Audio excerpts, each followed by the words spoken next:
3:47 a.m. Technova Solutions Tower cut through the quiet darkness of Cedar Falls, Iowa. Marcus Thompson stood frozen in the blue glow of a computer screen on the 12th floor. His faded Navy janitor uniform told a story that nobody in this corporate building would ever guess. The server room hummed around him as lines of artificial intelligence code scrolled past. This was the same algorithm that 100 tech experts had failed to crack for 5 months. Cookie crumbs from his 8-year-old daughter's bedtime snack clung to his shirt pocket. In his calloused palm, a small USB drive caught the monitor's reflection. It contained something that could either save the company from a multi-million-dollar lawsuit or destroy everything he'd built in the shadows. The soft echo of heels clicked through the empty corridor behind him. Each step brought whoever it was closer to discovering his secret. A woman's voice cut through the mechanical hum with unexpected curiosity rather than anger.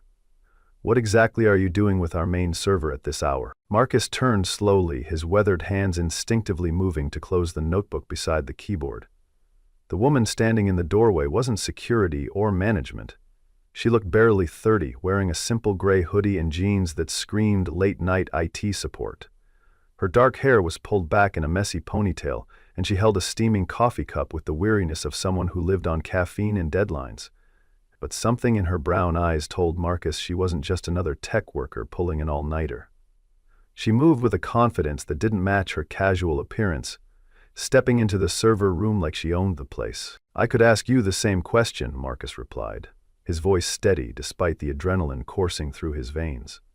He closed the notebook completely, but not before catching her eyes, lingering on the complex diagrams visible on the open pages.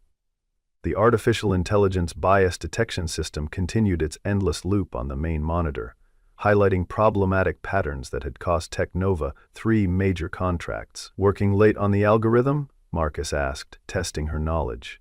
Her reaction would tell him whether she was really IT support or something else entirely. The woman stepped closer to the monitors, her gaze sweeping over code that would make most people's eyes glaze over.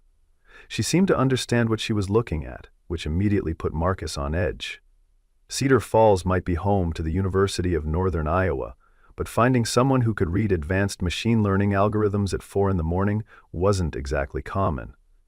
"I'm Sarah," she said, extending her hand with deliberate casualness. "Sarah Mitchell, started in IT support last week.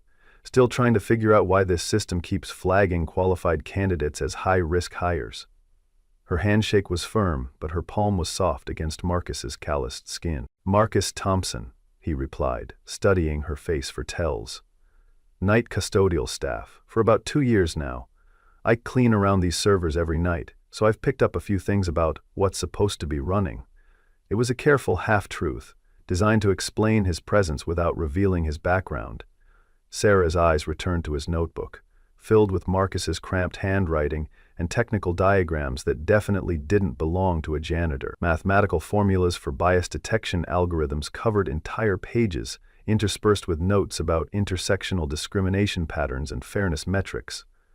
"Interesting reading material for custodial work," Sarah observed, her tone carefully neutral. Marcus felt his chest tighten, but something in Sarah's expression suggested genuine curiosity rather than suspicion.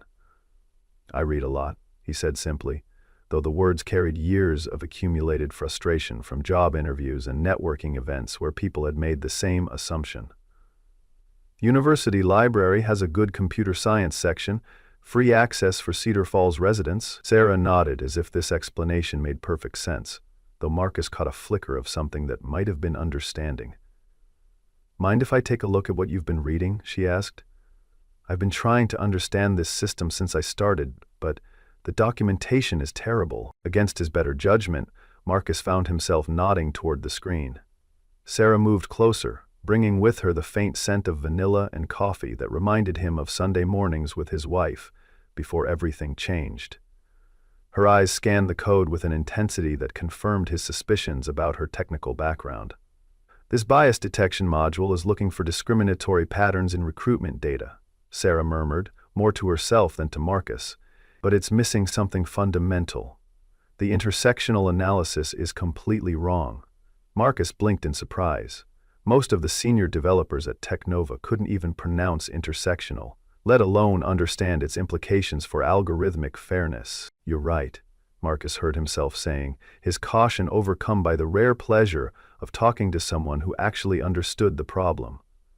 The system treats each demographic category independently instead of understanding how they interact. A hiring algorithm might be fair to women and fair to minorities separately, but still discriminate against women of color. He pulled up a data visualization that illustrated the concept, his fingers moving across the keyboard with unconscious fluency. "See these hiring patterns? The algorithm approves white women and black men at normal rates, but black women get flagged as high risk at 3 times the expected frequency." Sarah turned to him with undisguised amazement, her professional mask slipping for just a moment. "Exactly, but how does a—" She caught herself before finishing the sentence, her cheeks flushing slightly pink in the monitor's glow. Marcus's jaw tightened as he recognized the familiar pause. How does a janitor understand advanced computer science? How does someone in a maintenance uniform know more about machine learning than people with computer science degrees? "I read a lot," he repeated, but this time his voice carried an edge of old pain. "Amazing what you can learn when you have time and motivation." The awkward moment stretched between them until Sarah's phone buzzed insistently with an urgent notification. She glanced at the screen, and her expression darkened as she read what appeared to be a legal brief. "The lawsuit depositions start tomorrow," she said quietly, almost to herself. "If we can't prove the algorithm is unbiased, Teknova could lose everything."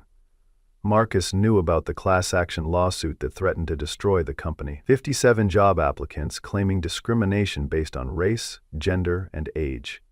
The legal team was terrified, the stock price was plummeting, and rumors of massive layoffs circulated through the building like a virus. "What if I told you the algorithm could be fixed?" Marcus asked, the words escaping before he could stop them. The USB drive felt heavy in his palm, containing months of work that could change everything. Sarah's coffee cup froze halfway to her lips, steam curling between them in the cool air of the server room. "What do you mean, fixed?" she asked carefully, setting the cup down with deliberate precision. Her voice had changed, becoming more focused and intense. Marcus looked at her face, illuminated by the blue glow of the monitors, then at the USB drive that represented either salvation or career suicide. Every instinct told him to retreat, to grab his cleaning supplies and disappear into the maze of cubicles where he belonged, but something about Sarah's genuine interest and obvious intelligence made him take a leap of faith he hadn't taken in 3 years. "I mean completely rewritten," Marcus said, his voice gaining strength as he committed to the path. "Not patched or updated, but rebuilt from the ground up, with fairness as the core principle instead of an afterthought." He moved to the keyboard, his fingers hovering over the keys with muscle memory that betrayed years of serious programming experience. Sarah's eyes widened as she watched Marcus navigate through system directories with the confidence of someone who'd built similar architectures before. "The current system uses historical hiring data to predict future success," he continued, pulling up the algorithm's core functions. "But that data is poisoned by decades of unconscious bias. You can't fix bias by adding more bias detection on top of existing discrimination. It's like trying to remove salt from soup by adding more soup." His metaphor made Sarah smile despite the tension of the moment. "Show me," she whispered, her voice filled with curiosity and something that might have been hope. Marcus's fingers began to dance across the keyboard with a fluency that would have made the senior development team jealous. Lines of code appeared on the screen, elegant and purposeful in a way that spoke of deep understanding rather than trial and error. He pulled up the existing bias detection module and began highlighting its fundamental flaws, explaining how each function perpetuated the very problems it was designed to solve. "Look at this hiring prediction model," Marcus said, his excitement overcoming his caution. "It weights previous employee performance, but it doesn't account for the fact that historically underrepresented groups had fewer opportunities for advancement." Sarah watched in fascination as Marcus dissected months of work by highly paid engineers with the surgical precision of someone who understood not just the code, but the mathematics behind it. "This is incredible," she breathed, leaning closer to study his annotations. How long have you been working on this? The question hung in the air between them, loaded with implications about Marcus's true identity and capabilities. Every night for the past 4 months, Marcus admitted, his eyes never leaving the screen. I started noticing patterns in the system logs, inconsistencies that nobody else seemed to catch. He pulled up a data visualization that showed the algorithm's hiring recommendations overlaid with demographic information. The bias was stark and undeniable, like a map of institutional prejudice rendered in pixels and percentages. At first I thought it was just curiosity, Marcus continued, his voice growing quieter. But then I realized what was really happening to real people. Qualified candidates getting rejected for jobs they deserved, families losing opportunities because an algorithm couldn't see past surface-level correlations.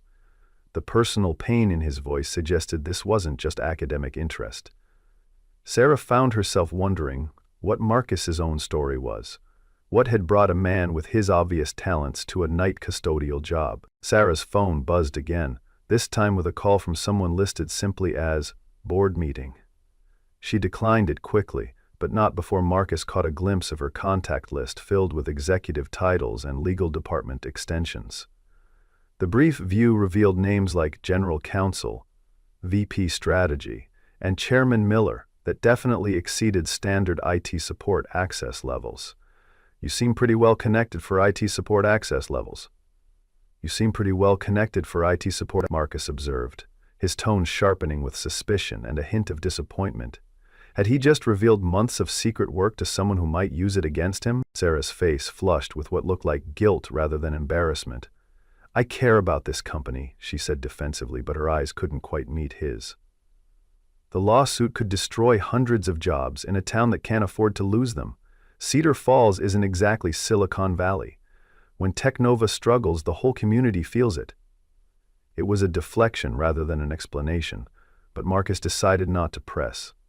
Everyone at Technova had secrets, and he wasn't exactly in a position to judge someone else for hiding their true identity.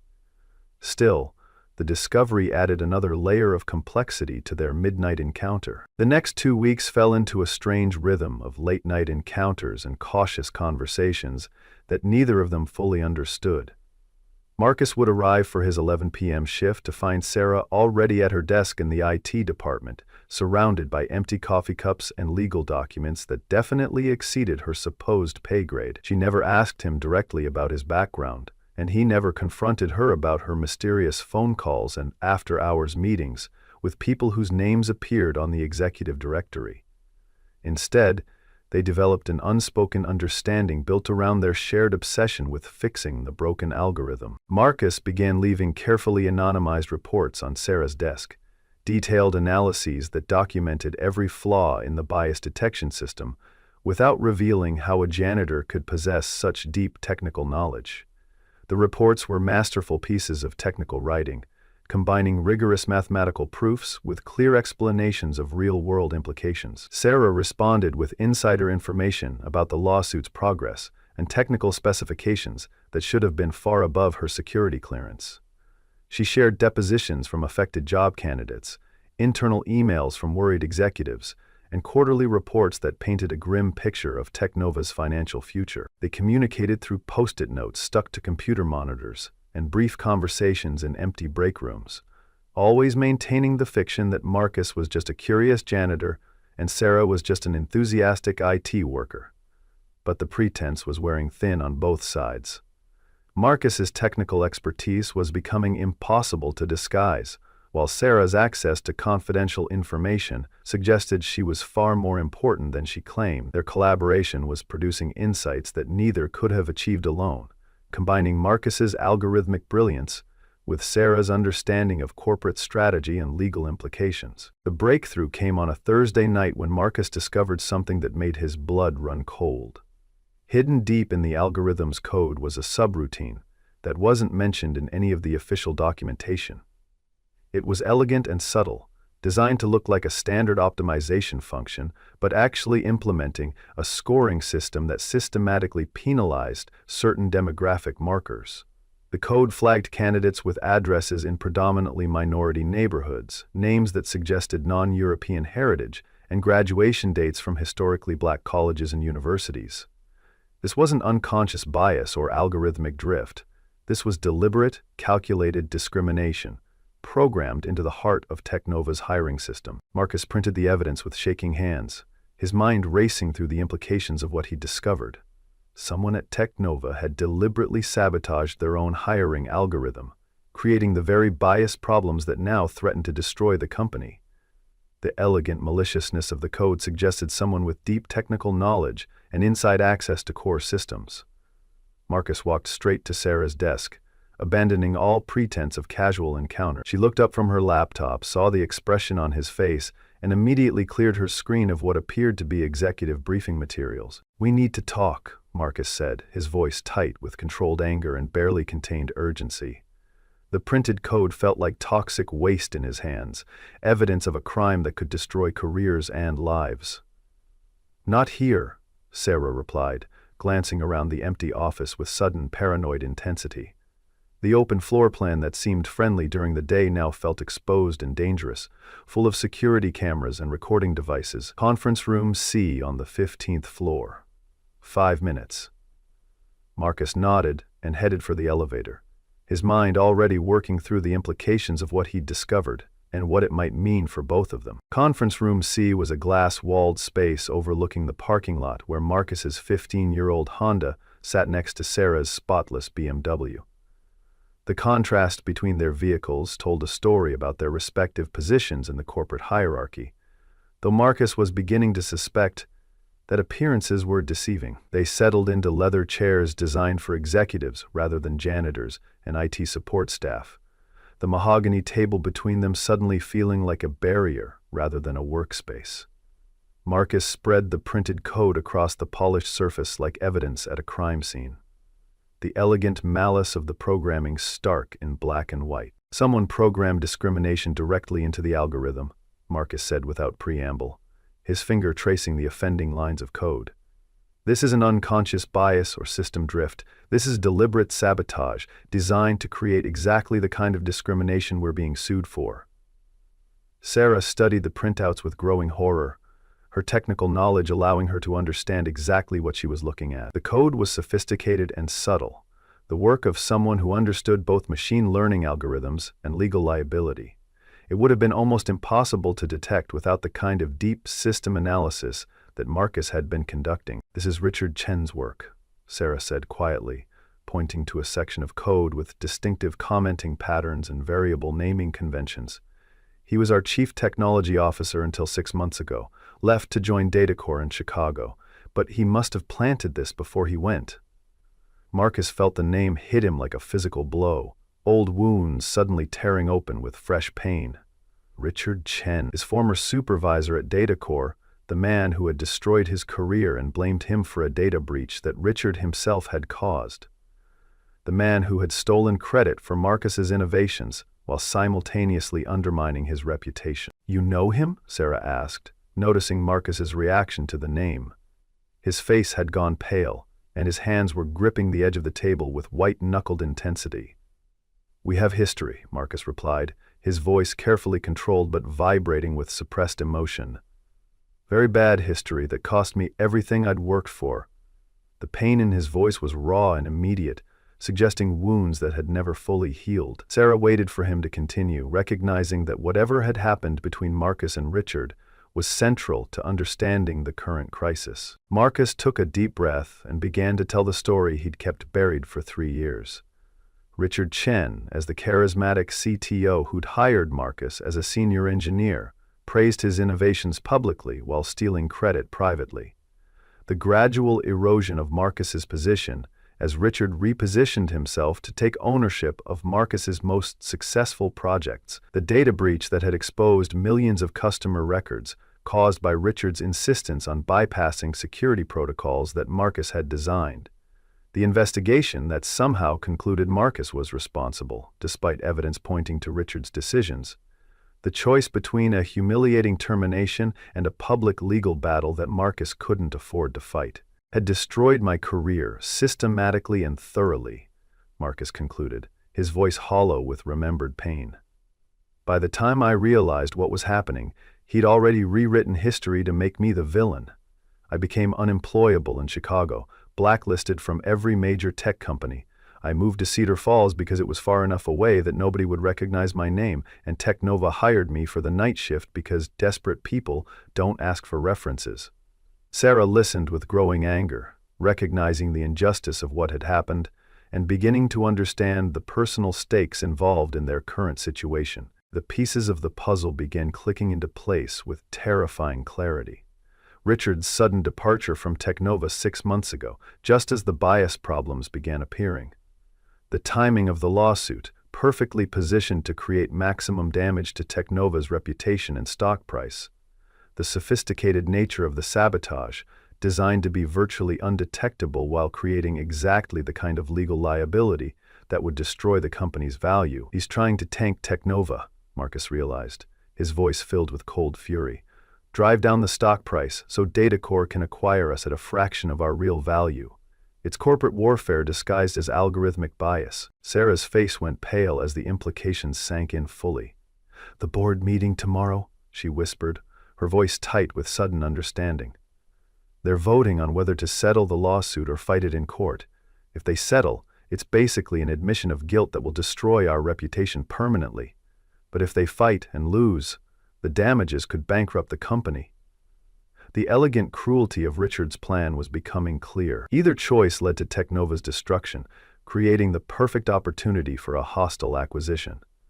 Marcus had discovered not just sabotage, but a sophisticated corporate conspiracy. Marcus looked at Sarah across the conference table, studying her face as the professional mask finally slipped completely. The way she talked about board meetings and stock prices, her intimate knowledge of the company's legal strategy, her access to executive information that no IT support worker should possess. "You're not IT support, are you?" he asked quietly, though he already knew the answer. The question hung in the air between them like a challenge, demanding honesty after weeks of careful deception. Sarah met his gaze with a mixture of defiance and vulnerability, clearly struggling with how much truth to reveal. "I'm the CEO," she admitted, her voice barely above a whisper. "Sarah Rodriguez, not Sarah Mitchell. I've been using a false identity for exactly 2 weeks, ever since the lawsuit forced me to go undercover in my own company." The confession seemed to drain her strength, leaving her looking younger and more vulnerable than her professional persona suggested. "When the bias problems started, I realized I couldn't trust anyone on the executive team. Too many people with too many motives to sabotage the investigation or profit from the company's destruction." Marcus absorbed this revelation with surprising calm, part of him having suspected something like this given Sarah's obvious intelligence and inside knowledge. "So, you've been lying to me for 2 weeks, he said, but there was no anger in his voice, only a kind of weary understanding. "We've been lying to each other," Sarah corrected, her eyes meeting his with newfound honesty. "You're not just a janitor who reads computer science books, are you? Nobody develops that level of algorithmic expertise from university library visits." Marcus sighed and pulled out his wallet, extracting a bent business card that he'd carried for 3 years like a talisman of his former life. "Marcus Thompson, Senior Software Engineer, Datacore Solutions," he read aloud, the title feeling strange on his tongue after years of introducing himself as custodial staff, until Richard Chen decided he needed a scapegoat for his own mistakes. He placed the card on the table between them, a physical symbol of the professional identity he'd been forced to abandon. "I keep it to remind myself of who I used to be, before everything fell apart." The irony of their situation wasn't lost on either of them. The CEO hiding from her own executives, and the engineer hiding from his past, both trying to solve a problem that neither could fix alone. But now, with their true identities revealed, they could finally work together, openly. "We can stop this," Sarah said, her voice filled with newfound determination and the authority of her real position. "Your analysis proves the sabotage, and my authority can implement the fix. But we have to move fast." Marcus nodded, already mentally preparing for the technical work ahead. "How long until the board meeting?" he asked. 18 hours, Sarah replied, checking her phone. "Think you can save a company by morning?" They worked through the night with an intensity that bordered on obsession, fueled by coffee, adrenaline, and the knowledge that failure would mean victory for Richard Chen's elaborate revenge. Marcus rewrote core sections of the bias detection algorithm, while Sarah prepared legal documentation that would expose the sabotage and clear Technova of deliberate discrimination charges. The conference room became their war room, filled with empty coffee cups, crumpled papers, and the blue glow of laptop screens. Technical diagrams covered the whiteboard, mapping out the new algorithm's architecture and the forensic evidence that would destroy Richard's credibility. As dawn broke over Cedar Falls, Marcus finished uploading the new algorithm to Technova's test servers. The bias detection system now functioned exactly as intended, identifying and correcting discriminatory patterns while preserving legitimate performance indicators. More importantly, it included a forensic module that could trace the source of the original sabotage directly to Richard's user account and timestamp his modification. "It's done," Marcus announced, his voice hoarse from exhaustion and too much coffee. Sarah looked at the test results with tears in her eyes, watching as the algorithm processed sample data with perfect fairness across all demographic categories. The board meeting was scheduled for 9 a.m. in the executive conference room on the 20th floor. Sarah changed back into her CEO clothes in the executive washroom, while Marcus gathered his cleaning supplies and prepared to disappear back into the building's invisible infrastructure. They had agreed that revealing Marcus's identity would complicate things unnecessarily, at least until they could properly expose Richard's sabotage. "Thank you," Sarah said as they stood together in the elevator lobby, her professional mask back in place, but her eyes warm with genuine gratitude. "I know this doesn't fix what happened to you in Chicago, but maybe it's a start." Marcus was halfway through cleaning the third-floor offices when his phone buzzed with a text from an unknown number. "Board voted unanimously to fight the lawsuit. New algorithm proves sabotage. You saved us." He smiled and returned to his work, but the satisfaction was short-lived.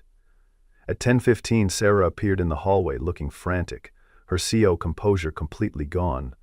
"We have a problem," she said without preamble, her voice tight with barely controlled panic. "Richard Chen is here.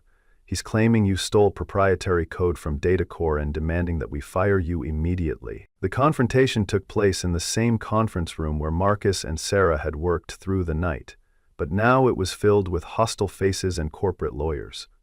Richard Chen looked exactly as Marcus remembered: perfectly styled hair, expensive suit, and the kind of aggressive confidence that came from never facing real consequences for his actions. He had brought 2 lawyers and a briefcase full of legal documents claiming that Marcus had violated his non-disclosure agreement and stolen trade secrets. "Marcus Thompson is a corporate spy," Richard announced to the assembled executives, his voice carrying the authority of absolute certainty. "Everything he's told you is a lie designed to cover up his own theft of DataCore's intellectual property." Sarah sat at the head of the conference table in full CEO mode, her casual IT worker persona completely erased. She wore a navy blue power suit that commanded respect, and her voice carried the steel of executive authority when she spoke.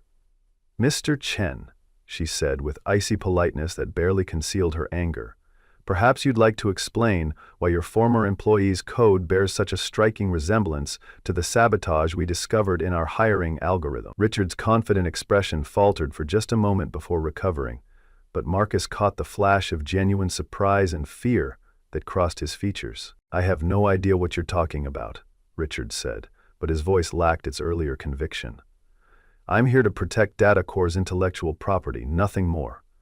Thompson was terminated for cause after a major security breach, and any code he's shown you is stolen from my company." He gestured dismissively toward Marcus, who had remained silent throughout the exchange. "You're harboring a corporate criminal who's trying to rebuild his reputation by sabotaging your systems, and then offering to fix them."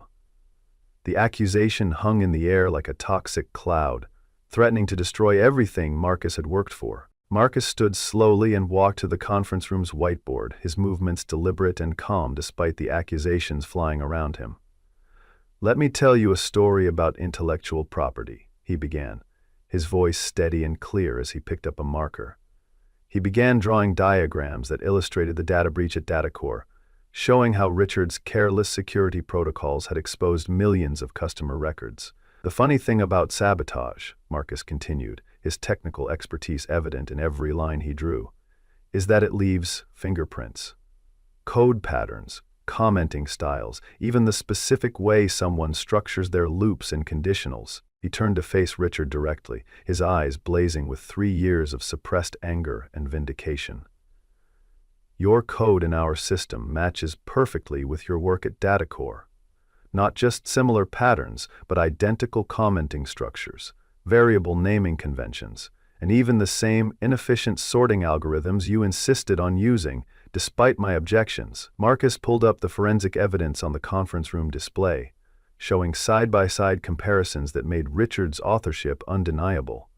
The same sloppy security practices that caused the data breach you blamed on me. Richard's lawyers shifted uncomfortably as Marcus presented evidence that not only cleared him of theft charges, but implicated Richard in both corporate sabotage and fraud.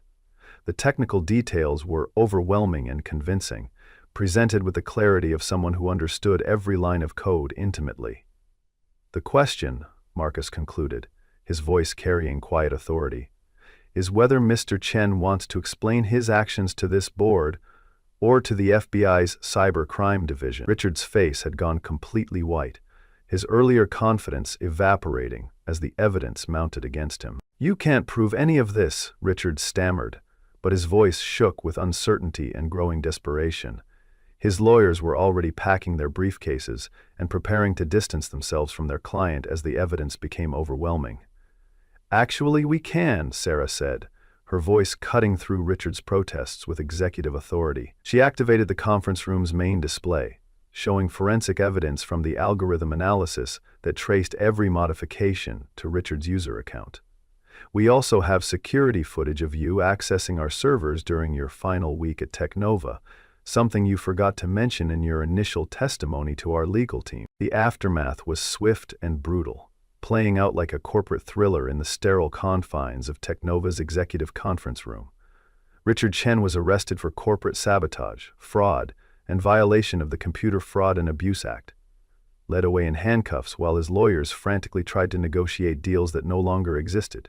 DataCore's acquisition plans collapsed when their own board learned about their CTO's illegal activities, triggering a corporate investigation that would destroy several careers. Technova's stock price recovered completely when news broke that they had not only solved their bias problems, but had actually been the victims of deliberate sabotage, painting them as heroes rather than villains. Marcus found himself in the surreal position of being offered Richard's old job as Chief Technology Officer, complete with a salary package that would have seemed impossible just 48 hours earlier. The offer came with a corner office, stock options, and the kind of professional recognition he'd dreamed of during his darkest moments as a night janitor. I can't take it, Marcus told Sarah during a quiet conversation in her real office, surrounded by the executive trappings that she'd hidden so well during their late-night encounters. I appreciate the offer more than you know, but I have responsibilities that come first. He pulled out his phone and showed her a picture of 8-year-old Lily, grinning gap-toothed in her school uniform with a science fair ribbon pinned to her shirt. She needs me home during the day, and I can't risk another situation like DataCore. Power and prestige don't mean much if you lose everything that really matters. Sarah studied the photo with a thoughtful expression, seeing the fierce protectiveness in Marcus's eyes when he talked about his daughter. What if we created a position that worked around your schedule? She asked carefully. Chief Ethics Officer, part-time, focusing on algorithmic fairness and corporate responsibility. The compromise they reached was unconventional, but perfect for both of them.